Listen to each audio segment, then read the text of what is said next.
Welcome to Washoe Life, the podcast about, life in Washoe County. It's a pretty big topic, but one that we love to bring you every year. I'm Nancy Lewinhagen from the Communications Division here at Washoe County.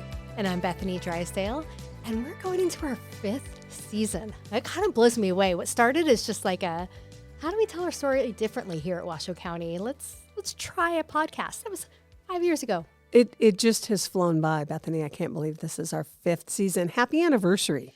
Yes. So do you know the traditional anniversary gift for five? I do not. Could you tell me? It's wood, which is really disappointing. Like, what are we going to do with that? But I think that in that case, we could lobby for a new table. I like it. Maybe one a little higher. I don't know. Yeah, wood. Okay. Well, happy anniversary. Yes, happy anniversary. Sometimes people will say to me, you have a podcast? Well, I'm like, yeah, but try to listen. But what's it about? Like, well, the whole thing started 5 years ago, and we have evolved and done some different things, but it's kind of our nexus is to go beyond a press release, to go beyond a social post. That's what we do here at Washoe County Communications Division. We communicate on behalf of our employees and our elected officials, our Board of County Commissioners, and the decisions that they make. And this is more about stories. Stories and the why it matters. You might read a press release about, grant funding to like Crossroads or grant funding to whatever. Okay, so they got a grant. Why does that matter? With this, we get to talk to the people who are impacted by that grant or impacted by a new program or impacted by whatever, and tell people why it matters. Like for the example of Crossroads, what is Crossroads? Why does it matter to the community? How is it changing lives and really saving lives? And you can't do that in a press release. Crossroads is a sober living program, by the way, for women and men, families. That is a huge part of our human services agencies. One of their programs. And we had 2 episodes last season where we got to go to the men's Crossroads and talk to these men that are in the program, running the program, actually on their home turf. And literally their home. They live there. And just the impact it's making on men and women and families in recovery. I am so gratified. So pleased, excited, whatever, that we have this forum to tell those stories. Exactly. When we're talking about some of our favorite podcasts from last year, that 2-part series, The Secret Sauce That Fuels Success at Crossroads and The Life-Saving Recipe to Success at Crossroads. 2 of my favorite ones. And we spoke, remember Stephanie? We spoke with women too. And how Kenny, I'm just trying to think of all these wonderful people who can tell a much better story than you and I can on why this is working. And I think that, like you say, whether it's serious subjects like Crossroads, sometimes we're not so serious on this podcast, occasionally. Okay, I don't want to jump around too much, but one of my favorites is probably our least serious. Can you guess which one? No, go ahead and tell me. I think I know. Okay, Phil Campbell. Right, from last season? Yes. The circus music leader. We went to his home and he sat at his piano and we talked to him at his piano and he's playing these circus tunes and telling stories about life in the circus. And all I'm thinking is, this happened? Like, people actually did run away and join the circus. And it was a train. Remember, that's how he worked for Barnum and Bailey Circus. And what I wanted to say is sometimes we do people that that are impacting and have an interesting story in Washoe County. That's how we got Phil, because now he goes out and he plays at senior living facilities and works, donates his time, and that's interesting. So I said we've got to interview this young man, and he was in his early 20s at the time, back in the 1980s, and it was really kind of the final hurrah for Barnum and Bailey. Hilarious story. Just, yeah, sometimes we're really serious and sometimes like that. We're not as serious, but can you imagine, Phil, what the joy Phil brings as he goes out and he goes all around Northern Nevada, Carson City, and plays his piano. And I loved what he mentioned in that he plays in a lot of memory care places too. And some people who are, battling with dementia, they may not even remember, a loved one, a family member, but man, there is something deep in the recesses of our brains that remember music. And when he starts playing a melody and they all know it, and just the joy that comes to that moment of remembering, this song from when we were in that episode talking about old like show tunes and TV shows. And when you hear like the Patty Duke theme, oh man, that takes them back to their teenage years of watching that show, and just such joy that he's bringing to people. So fun. I love that episode. And one of the other things we did last year that I'm really excited about is we changed our podcast a bit, and we're now on YouTube, which is reaching even more people. It's very exciting. And I think it's important because it's allowing us to go out on site like we did at Fly Ranch. Remember when we went out there, and that was the coolest podcast episode? That was the best. And as communicators, what we want to do is always figure out better ways to tell the story. So visually telling that story, I mean, we could not talk about Fly Ranch if you're not aware, whereas it's a ranch by Black Rock Desert, by the playa. It's adjacent to the playa. It's adjacent to. And was home of the first Burning Man. I'm yes, sorry. Yes, thank you. Yes. You have a better memory than I do. They do a lot with Burning Man. They're super involved in Burning Man, but also have their own programs going on as well. And we could bring people here in the studio and talk about it. Cool. But to be there on site, to see it, it's one of those places that you really can't just talk about. You have to see it. So we're able to share that with viewers and listeners in just a different way. And I love that. And the purpose and the reach of a place like Fly Ranch and what the Burning Man organization has done to get people access to what used to be private, by the way. Fly Ranch was always private. So people who grew up here would say, we used to hop the fence and my family would go and we'd see this geyser. It's a bunch of geysers, actually. Mm-hmm. Shouldn't say a bunch, but Several. But the main one, you'll see it, I think it was on the cover of Newsweek at one point. And you've seen it everywhere. Yeah. Go Google Fly Geyser if you can't think of it, but you have seen it, I'm sure. Yeah, so I just love listening to Marnie and Zach.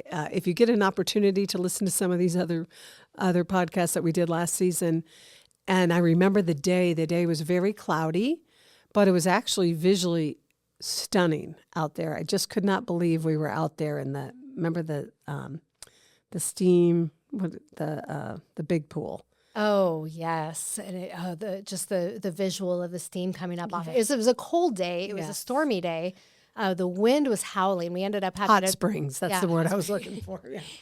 We had to move inside because the wind was just too strong. And man, it makes you realize just the ferocity of weather in Nevada, in the desert. And as the wind comes whipping over that playa and dust, it just really makes it so visually compelling and so much more real. The beauty, yeah, the beauty of that area. I love the Gerlach area in Washoe County. So there's some other places that we were last year. It was fun. Any other ones that you can remember that you loved? Yeah. I love them all. They're like children.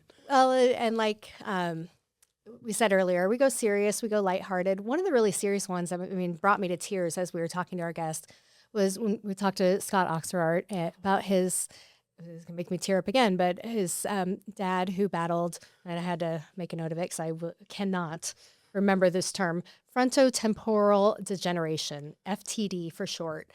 It's a type of dementia, probably most well known as what Bruce Willis is battling. And it's horrible. It's really horrible. And I so respected Scott for spreading the word because it's very personal to him. It was his father, and bringing awareness to this. And even if he just touches one person, because it's not a well-known dementia. No, it's not. And I think I have a couple of one living family member, and then my grandmother had Alzheimer's and early onset dementia. It is so different. And even in all of those categories, all of these diseases are incredibly hard for caretakers, but FTD and what Scott described to us really it's just the personality changes come quick. No one understands it. It's very, very different than dementia and Alzheimer's. And Scott did an amazing job. I know he's working nationally with those groups. And again, these are the reasons we have these conversations, because you can't just cover it in a reel or in a news release, which are all very important and fun things that we like to do. We love to communicate, but this podcast really allows you to dig in. And I respected Scott. It's hard to talk about. It's hard to talk about a loved one like that. But I love the resolve to, educate and get other people aware.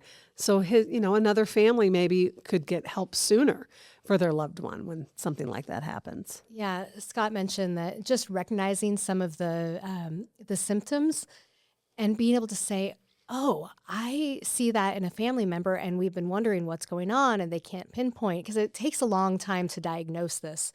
And so just maybe understanding, having another possibility of what these personality changes might reflect just gets that helps so much sooner, and the understanding. And I love that he was so real about it, because it's not pretty. And I don't want to, dwell too much on this, but he was just so real about it. And I really appreciate that this podcast, we're a government podcast. We can talk about government things, or talk Yes. to real people who can have a real impact on other residents. And so that was really that episode itself really touched me in a way that I thought, this is why we're doing this. We also got to go see one of our new trails out in Verdi. Riverbend, is that the name of it? Riverbend Park. Beautiful. That was so fun to get out on the trail with our trails coordinator here at Washoe County, and just show off the beauty and the cool access that this new trailhead has to the Truckee River. I mean, it's really cool. It is really cool. And I love that one too, because it kind of showed the innovation. Again, government, where, for, everything that people think government is. Innovative might not be a word that comes to mind, but we're innovative every day. Right. Remember that. But Riverbend Park was a really cool kind of land swap thing that was done, creating this access to the river, making an easier put-in point for rafters.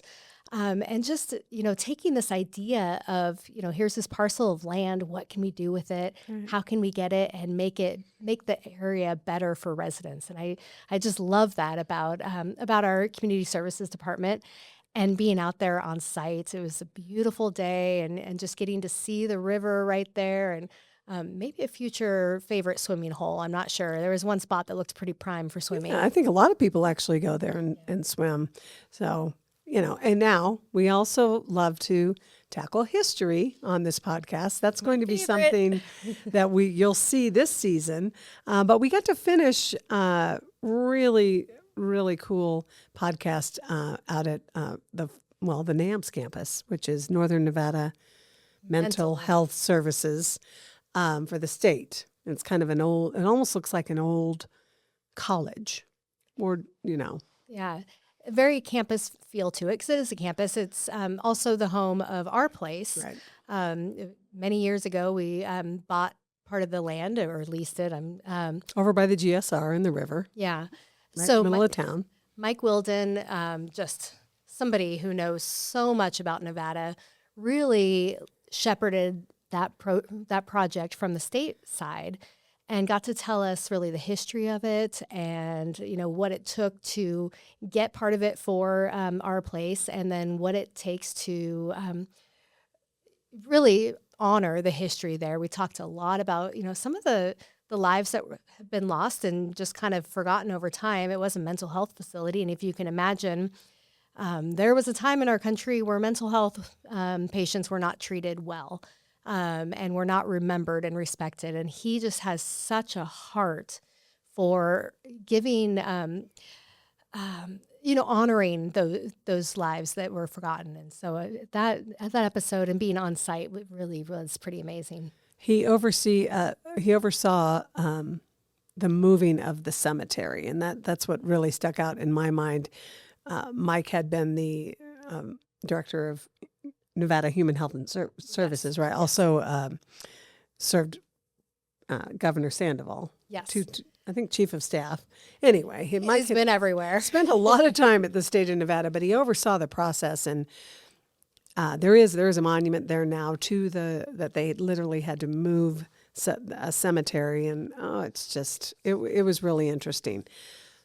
But I love Nevada history. I do too, and we did in the last year focus several episodes to history. Pat Hickey was a great interview. Pat Hickey, I forgot about him. His book, Here, actually I wrote this down so I don't get it wrong, Here and the Hereafter, talking to kind of famous, well-known Nevadans about their thoughts on the afterlife and reading about some of these names that have made history, Oscar Goodman and just John Ralston, and really, really interesting subjects. So he was a great one to talk to. I love that Nevada history. I love that we are bringing people in here who have impacted Nevada history or continuing to make history. Which might kind of lead to what we're doing next year or this year. This year, yes. So here we are. Season 5 is upon us. Yep. We're on YouTube now. We're doing a couple of different things. Obviously, wherever you listen to podcasts, we're there. So because it is America 250, the America 250 celebration, I'm going to say it one time, semi-quincentennial. That's what it is. America 250 Nevada. So we're going to be part of the statewide celebration. We've got some things going on, actually, for months, beginning in January all the way through the year. But we're going to dedicate one podcast a month to this subject. So I'm really excited. We've got a couple of podcasts we're taping this week. One will be with Judge Barry Breslow talking about the Nevada, our beautiful 150-year-old courthouse, which we have covered on this podcast before. But we're going to talk about, a series of celebrations they're going to have all year long.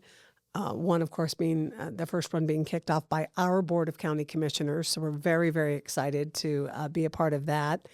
And we're also going to talk about the divorce trade in Washoe County. In Reno, and how it changed. I think that is so fascinating.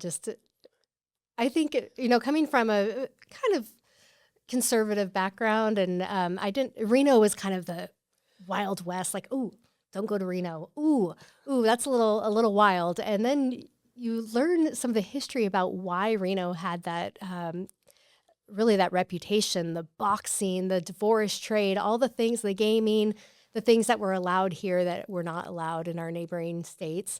But I think the divorce trade might be one of the most interesting to me. It is. And by the way, we'd love some suggestions from you. You can always send us an email, washoe311 at washoecounty.gov with a suggestion for Nevada or America 250/Nevada.